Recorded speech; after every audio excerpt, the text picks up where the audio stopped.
खूनी कुआं। सीमा गर्मियों की छुट्टियों में अपनी नानी के गांव आई थी। सीमा नानी के घर पहुंचने के बाद अपनी नानी के पैर छूती है और उनसे आशीर्वाद लेती है।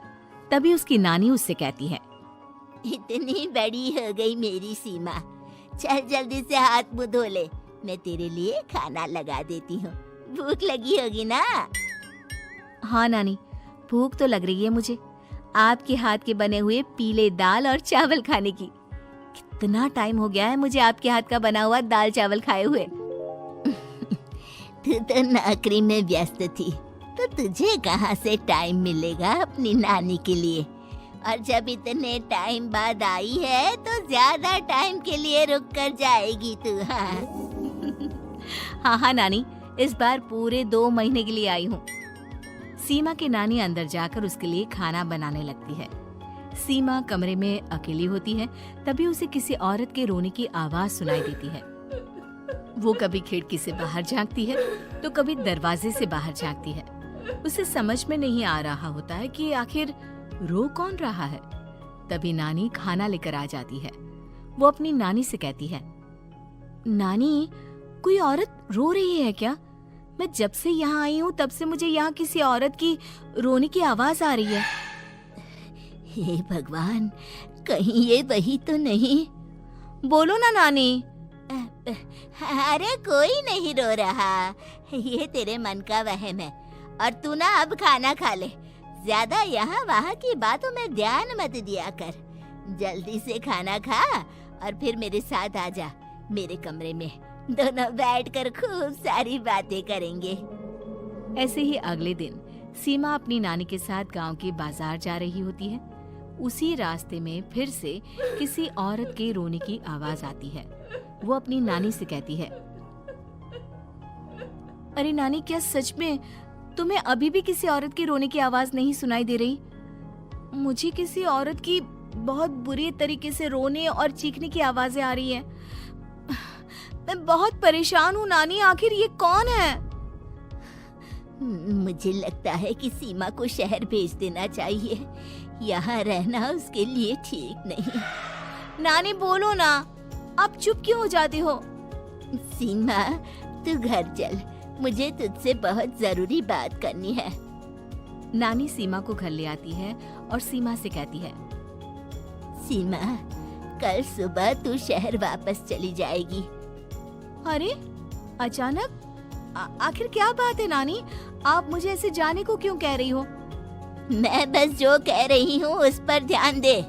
तू कल सुबह यहाँ से चली जाएगी, और ये बात मैं कोई मजाक में नहीं बोल रही। तू कल जाएगी तो मतलब जाएगी। अरे नानी, चली जाऊंगी मैं, ठीक है, पर आखिर बात क्या है ये तो बता दो। मम्मी से कोई बात हुई है या फिर मुझसे कोई गलती हुई है जो तुम मुझे अचानक से जाने के लिए बोल रही हो? देख सीमा, रात बहुत हो चुकी है और मुझे इस बारे में कोई बात नहीं करनी। चल, अब चल के मेरे साथ सो जा।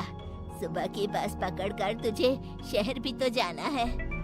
सीमा को अपनी नानी का ऐसा व्यवहार देखकर बहुत ही अजीब लगता है। उसे कुछ समझ में नहीं आ रहा होता है कि आखिर उसकी नानी उसे अचानक से गांव छोड़कर जाने के लिए क्यों कह रही है। ये सारी बातें सोचते सोचते सीमा की आंख लग जाती है और वो अपनी नानी के साथ सो जाती है। ऐसे ही आधी रात को सीमा को फिर से किसी औरत की रोने की आवाज सुनाई देती है। वो उस औरत की आवाज सुनकर बार बार करवटें बदल रही होती है और तभी उसे सपने में भी एक अजीब सी औरत की परछाई दिखाई देती है, जो इतना चीख चीख कर रो रही होती है कि सीमा डरकर उठ जाती है। वो पूरे पसीने पसीने हो रही होती है। वो अपने आसपास देखती है तो घर में बिल्कुल शांति का माहौल होता है। सीमा घबरा जाती है। वो अपनी नानी को जगाने की कोशिश करती है, मगर उसकी नानी नहीं जगती। सीमा को फिर से उस औरत की रोने की आवाज सुनाई देती है। आखिरकार सीमा अपने आप को रोक नहीं पाती और वो घर का दरवाजा खोलकर बाहर निकलती है। आखिर ये माजरा क्या है? आज तो मैं पता करके रहूंगी। अब आवाज का पीछा करते हुए सीमा आधी रात को गांव के चौपाल के पास बने कुएं के पास पहुंच जाती है, जहां कुएं की चारों ओर बेड़ियां लगी होती हैं। उन बेड़ियों में लगे हुए ताले के साथ एक लाल रंग का कपड़ा और माता रानी का कलावा बंधा होता है। उस कुएं में से सीमा को किसी के रोने की आवाज आती है। सीमा परेशान हो जाती है। इस कुएं में कौन है? कौन है यहाँ? सुनो, कौन है? कौन रो रहा है? वो चिल्ला चिल्ला कर पूछती है और साथ ही लोगों को जगाने की कोशिश करती है, मगर किसी को भी उसकी आवाज सुनाई नहीं देती। अब सीमा खुद उस कुएं के पास की बेड़ियों और तालों को खोलने की कोशिश करती है और किसी तरह कुछ देर की मशक्कत के बाद सीमा उसको खोल भी देती है। और जैसे ही वो कुआं खोलकर उसके अंदर झांकती है, सीमा उस कुएं में गिर जाती है। इतने में उसकी नानी की नींद भी खुल जाती है और सीमा को पास ना देखकर नानी परेशान हो जाती है। नानी घबराकर पूरे घर में उसे ढूंढने की कोशिश करती है, जिसके बाद उसकी नानी और सभी लोग उस खूनी कुएं के पास जाते हैं और सीमा की नानी कुएं के पास खड़ी होती है। सभी गांव वालों और सीमा की नानी को सीमा के चिल्लाने की आवाज आती है। बचाओ, कोई मुझे बचाओ। मेरी बच्ची, हम आ गए, हम तुझे बचा लेंगे। नानी, मुझे यहाँ बहुत डर लग रहा है। यहाँ इंसान की कटी हुई मुंडिया, हाथ, पैर और कंकाल है और खून भी है। नानी, मुझे डर लग रहा है। आप सब मेरी मदद कीजिए, नहीं तो ये खूनी कुआं मेरी बच्ची को भी खा जाएगा। अरे मुझे तो ये समझ में नहीं आ रहा कि आखिर इस खूनी कुएं को खोला किसने। सालों पहले इसको इतनी मुश्किलों के बाद तांत्रिक बाबा ने बंद किया था। अरे पूरा गांव खूनी कुएं के बारे में अच्छे से जानता है, तो कोई भी जानबूझकर तो ऐसा करेगा नहीं। मतलब किसी ने अनजाने में इसे खोल दिया है भैया। सीमा को इस बारे में मालूम नहीं था और जब से वो यहाँ आई थी तभी से उसे किसी औरत के रोने की आवाजें भी सुनाई दे रही थी। कहीं सीमा ने ही तो उसे नहीं खोला।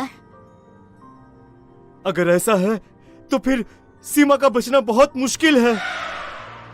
वहीं कुएं के अंदर सीमा रोते हुए बैठी होती है कि उसे आवाज सुनाई देती है जो कुएं के बाहर खड़े गांव वालों में से किसी को सुनाई नहीं देता। आज सालों के बाद मुझे ताजा खून मिलेगा।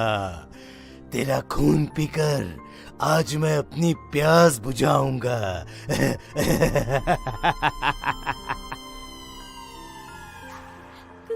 कौन है? मत मारो प्लीज, मुझे जाने दो प्लीज। मैंने किसी का क्या बिगाड़ा है? वो तुझे मरने के बाद पता चल ही जाएगा। जितने में गांव वाले और सीमा की नानी कुछ सोच पाते, उतने में उन्हें सीमा के चिल्लाने की आवाज आती है और अगले ही पल सब शांत हो जाता है। क्या हुआ? सीमा, मेरी बेटी। माफ करना बहन, लेकिन अब सीमा वापस नहीं आएगी। हमें एक बार फिर से कुएं को बंद करना होगा। गांव वाले तभी तांत्रिक को बुला कर लाते हैं। एक बार फिर अपनी शक्ति से तांत्रिक बाबा उस कुएं को हमेशा हमेशा के लिए बंद कर देते हैं और वहां एक बोर्ड लगा दिया जाता है कि यहाँ आना मना है।